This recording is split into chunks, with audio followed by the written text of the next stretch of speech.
Da liegt sie, seit Jahrzehnten, vergessen. Eine BMW Isetta 600.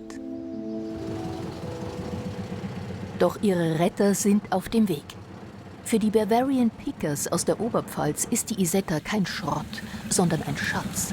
Sie liegt in der Nähe von Regensburg. Den Tipp haben sie von einem Einheimischen bekommen. Die Oldtimer-Händler Tino Ertl und Thomas Turnwald sind mit ihrem Helfer unterwegs, Alexander Schott. Heute wollen sie die Isetta 600 behutsam bergen. Ja, dann würde ich sagen, wir fangen an mit dem Freischneiden. Freischneiden und Äste Steine weg. Das sehe ich hier. Dass wir mal Platz haben. Dass wir da mal Gas herausbringen, dass man da rausfahren. Ja.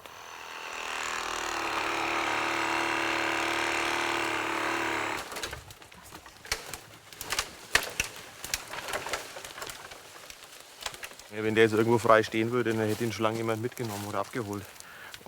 Aber da er noch nicht so blöd liegt, macht sich kein normaler Mensch die Arbeit. Ne?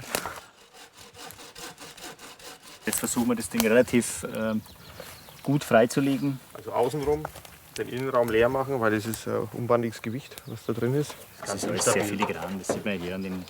Wir müssen das dann auch fixieren, wenn wir es dann hochtun, dass ich das so wenig wie möglich verwinden kann, damit halt nichts gar durchreißt. Irgendwann wurde die Isetta in diesem Wald entsorgt.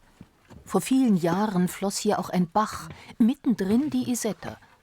Deshalb ist der ganze Innenraum voller Erde und die Reifen sind tief eingegraben. Wenn man von der Seite mal schaut. Was der Wasserlauf die letzten Jahrzehnte mit sich brachte, das müssen wir jetzt da raustun, dass die Karosserie nicht mehr so schwer ist. Aber auch Steine sind im Weg. Graben, graben, graben und irgendwann hoffentlich ist es soweit frei, dass ich ihn rausbringe. Dieser große Stein muss unbedingt weg. Zwischen 2 Stunden und 2 Tagen kann eine solche Autorettung dauern, je nach Fahrzeuggröße und Lage. Wenn sie den großen Stein an der Vorderachse nicht rausbringen, müssen die Bavarian Pickers die etwa 400 Kilo schwere Karosserie drüber heben. Ein gewaltiger Mehraufwand. Etwa 20 Autos haben die beiden seit 2012 gerettet. Aber jede Bergung hat ihre Tücken. Weiter mal. Weiter mal, gell? Okay, weiter. Wenn wir jetzt ausbuddeln, spannen können. Der erste wichtige Schritt hat geklappt. Die Vorderachse ist frei. Die Autoretter lieben die Patina von verlassenen Autos und das Abenteuer, sie zu bergen, wie zum Beispiel diesen alten VW-Bus der Deutschen Bundespost. Nur seltene Automobile, wie dieser 1957 gebaute Werbewagen der Schwäbisch-Haller Bausparkassen, interessieren sie.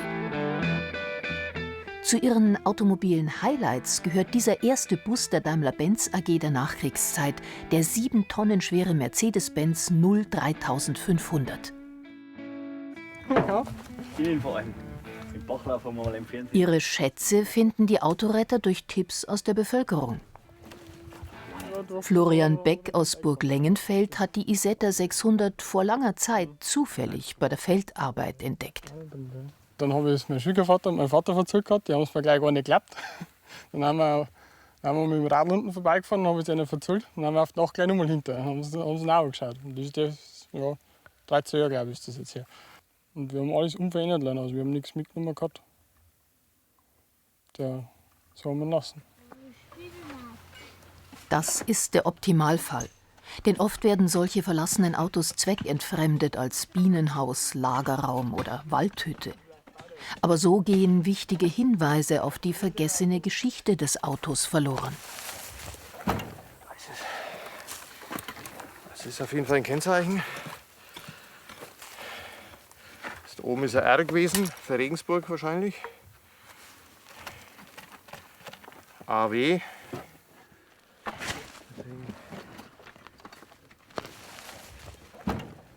Das ist ja wie ein Puzzle und umso mehr das man findet, umso mehr kann man das eingrenzen, wo das Auto her ist. Wer es vielleicht gefahren hat, also damit könnte man jetzt zumindest was anfangen. Die Fahrgestellnummer ist uns immer wichtig zu finden. Da kann man halt Baujahr und so weiter feststellen. vielleicht auch die Historie vom Werk, macht es irgendwie interessanter. Dann ist es lebendiger. Wenn man einfach, umso mehr, dass man davon weiß, umso lebendiger wird das Ganze. Nee, cool. Deshalb sammeln sie penibel wie Archäologen jedes Überbleibsel, wie diesen Zylinder, Dichtungen oder Bodenbleche. Diese BMW Isetta 600 wurde nur zwischen 1957 und 1959 gebaut. Sie war die größere Variante der populären Isetta 250, die Schauspielerin Elfie Pertrammer 1963 geschmeidig durch München lenkte. Das kleine Moto-Coupé kostete damals erschwingliche 2.700 Mark und konnte sogar 85 Stundenkilometer erreichen. Na, unterhalb halt. Nach 4 Stunden Graben kommt der kritische Moment. Er ist so fest verbacken, das ist echt eine Herausforderung. Nur ein Stückchen. Wie kann man die Isetta ohne Schaden vom Boden lösen? Ja, bewegt sich keine Millimeter, der ist nur richtig fest drin. Nur richtig verbacken mit dem Boden. Jetzt kommt er. Die nächste Idee, das sogenannte Aufschaukeln und gleichzeitiges Anziehen mit einer Seilwinde. 1, 2, 3. Zieh. Der Plan geht auf. Fast 1 Stunde brauchen die Autoretter, um das schwere Auto nach oben zu ziehen. Die Bergung hat insgesamt 6 Stunden gedauert. Doch jetzt müssen die 400 Kilo auf die 80 Zentimeter hohe Pritsche. Ein letzter Kraftakt. Steht schon. Geschafft. Ich glaube, wir können noch ein bisschen Führerschein machen. Noch alles dran. Da steht er. Ja. Wahnsinn. Jawohl. Einmal frei.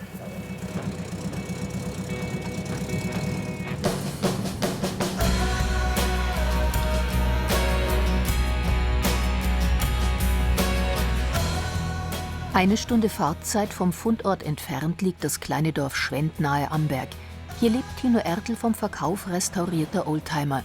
Aber auch ein paar der geretteten Autos, wie der über 50 Jahre alte T1-Bus des Amberger Möbelhauses Frauendorfer, haben hier eine neue Heimat. Fahrtüchtig werden Autos wie die Isetta nicht mehr. Darum geht es Tino und Thomas nicht. Sie wollen die Autos eher konservieren. Verdienen tun sie bei ihrem Hobby nichts, da die Bergung oft sehr teuer ist. Nur selten können sie ein gerettetes Auto verkaufen. Und meist nur, wenn sie die Fahrgestellnummer, eine Art Personalausweis des Autos, entdecken. Mal irgendwo am Rahmen, aber das ist verrostet. Das ist immer spannend, wenn man die findet, weil Es gibt dann im Auto halt eine Identität. Ne? Klar, so ist es halt nur ein leerer Körper. Und wenn eine Fahrgestellnummer ist, kann man halt viele Sachen zuordnen.